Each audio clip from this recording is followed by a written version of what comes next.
Bismillahirrahmanirrahim. Assalamualaikum warahmatullahi wabarakatuh. Alhamdulillah, alhamdulillah alamin wa bihi nasta'in wa ala umri dunya waddin. Asyhadu an la ilaha illallah wahdahu la syarika lah wa asyhadu anna Muhammadan abduhu wa rasuluh. Allahumma shalli wa sallim wa barik ala sayidina Muhammad wa ala alihi wa sahbihi rasulillah jami'an amma ba'd. Alhamdulillah adik-adikku sekalian pakai B, pada hari ini akhiri bulan November pertemuan kita pendidikan agama Islam tingkat SMP. Sebelum kita memasuki proses pembelajaran kita, mari kita berdoa belajar. Rabbi zidni ilman warzuqni fahman.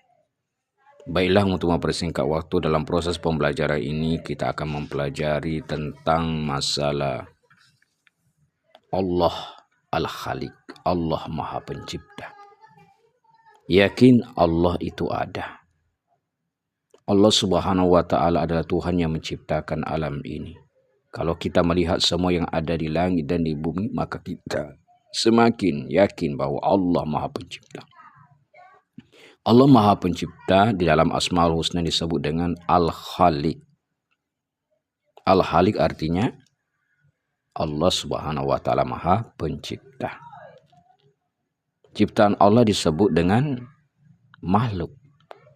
Allah Subhanahu wa Ta'ala menciptakan alam semesta beserta isinya. Allah Subhanahu wa Ta'ala kuasa menciptakan segala sesuatu, mulai dari yang sangat kecil sampai yang sangat besar, mulai dari yang tampak sampai yang tidak nampak. Allah menciptakan manusia sebagai makhluk yang paling baik. Laqad khalaqnal insana fi ahsani taqwim, maha sempurna daripada makhluk yang lain karena diberikan akal pikiran. Maka kita harus bersyukur kepada Allah Subhanahu wa Ta'ala. Kita dapat meneladani Al-Khaliq dengan cara menjadi orang yang kreatif dan menjadikan hasil karya kita bermanfaat bagi orang lain.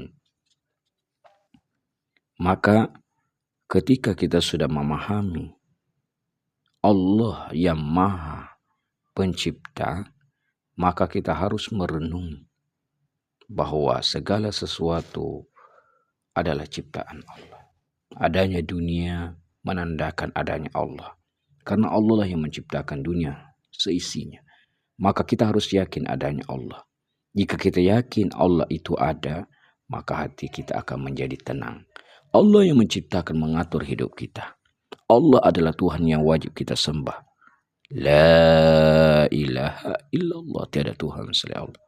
Karena kita diciptakan di dunia ini memang untuk beribadah kepadanya. Wa ma khalaqtul jinna wal insa illa liya'budun. Tidak kuciptakan jin dan manusia selain untuk beribadah kepada Allah. Anak-didikku sekalian yang Bapak saya dan Bapak banggakan. Makanya kita disuruh menyembah Allah dengan sholat. Kita memohon kepada Allah dengan berdoa. Berdoa kepada Allah agar kita diberikan kesehatan, diberikan kebahagiaan. Doakan kedua orang tua kita, guru-guru kita. Barusan kemarin pada tanggal 25 November 2024 kita memperingati Hari Guru Nasional dengan tema bagaimana kita ini guru hebat, Indonesia kuat. Artinya apa? Pada hakikatnya walaupun kita seorang murid, kita adalah seorang guru pada diri kita. Guru pada diri kita. Karena bagaimanapun seorang guru seperti Bapak mengajar mendidik kalian semuanya tanpa kesadaran untuk bagaimana ilmu yang kita terima supaya ilmu itu kita bisa manfaatkan wabil khusus kepada diri kita. Sehingga guru itu dinamakan pahlawan, pembangun insan cendekia. Dia tidak mengharap dihormati, dimuliakan. Namun kita harus menyadari adanya guru kita. Kita bisa tahu. Orang bisa jadi polisi, tentara, presiden, bahkan kalau tanpa guru maka tidak mungkin. Maka dari sinilah Rasulullah Sallallahu Alaihi Wasallam merupakan guru kita yang paling pertama dan utama, suri toladan kita. Beliau pun berguru kepada malaikat Jibril Jibril dari Allah Subhanahu wa taala ditransfer ilmu. Artinya ini semua adalah proses. Proses kita belajar karena semuanya di Al-Khaliq, Allah Subhanahu wa taala.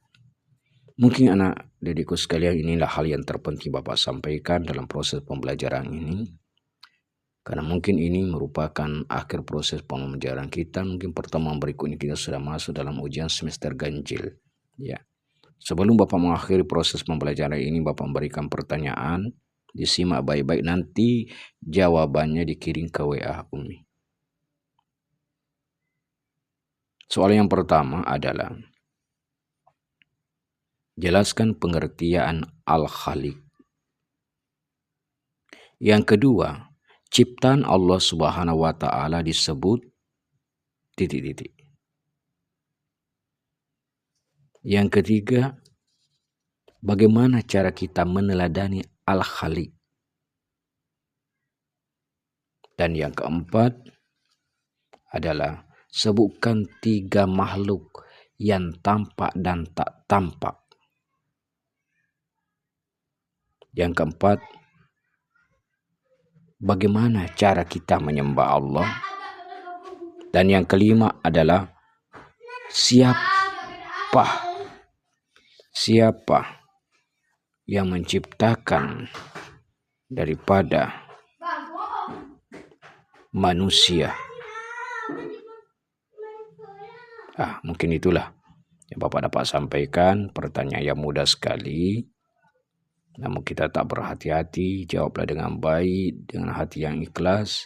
Semoga jawabannya benar. Ya, demikian dapat sampaikan dalam pertemuan kali ini. Lebih dan kurangnya mohon dimaafkan.